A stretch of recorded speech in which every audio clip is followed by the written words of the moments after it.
Good morning friend. তো এইমাত্রই ঘুম থেকে উঠলাম। তো এখন ঘড়ি কাটায় বাজে প্রায় 8:30। এখন করব ব্রেকফাস্ট।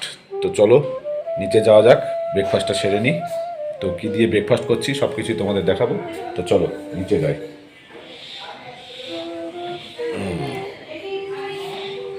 চলো নিচে যাওয়া যাক। তো এখানে মনে হয় মা ডাল বসিয়েছে, মটরের ডাল সিদ্ধ হচ্ছে পেঁপে দিয়ে।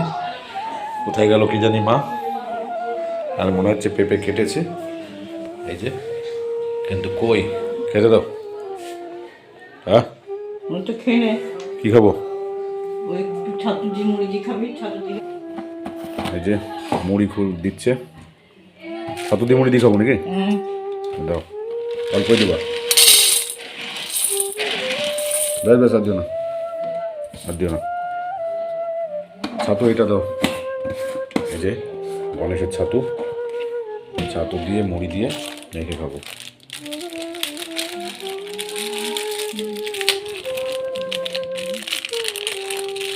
চামচটা রাখো, চামচটা কি করতে?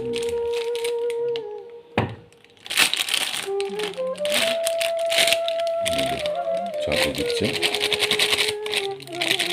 ছাতু দিয়ে মুড়ি দিয়ে মেখে জমিয়ে খাবো।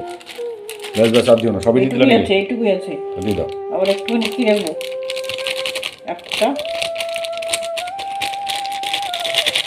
ব্যাস আর নাই, দেখো। তো দাও, মেখে দাও, বুঝলা, মেখে দাও।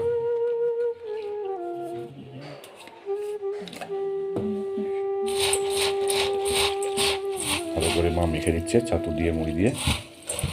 সকালবেলার ব্রেকফাস্ট ছাতু আর মুড়ি, ভালো করে মায়ের হাতে মেখে, ছাতু দিয়ে মুড়ি দিয়ে মেখে। এই দেখো, দেখেছ?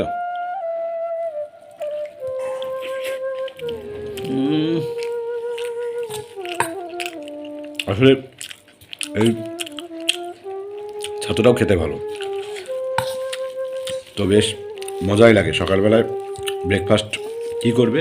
ছাতু আর মুড়ি, দারুণ লাগে। অনেকে ছাতু শরবত খায়, তো আমি ছাতু শরবত খাই না, আমি এই মুড়ি দিয়ে ছাতু দিয়ে মেখে জমিয়ে খাই। দারুণ। তো তোমরা সকালবেলা কে কী দিয়ে খাচ্ছ অবশ্যই কমেন্ট করে জানাবে। আর আমি ছাতু দিয়ে মুড়ি দিয়ে খাচ্ছি, বেশ ভালোই লাগছে। তোমরাও খাবে, দেখবে ভালো লাগে। তো ভিডিওটা অবশ্যই দেখবে, লাইক করবে, কমেন্ট করবে, শেয়ার করবে। আর অবশ্যই ভালো থাকবে, সুস্থ থাকবে। টাটা।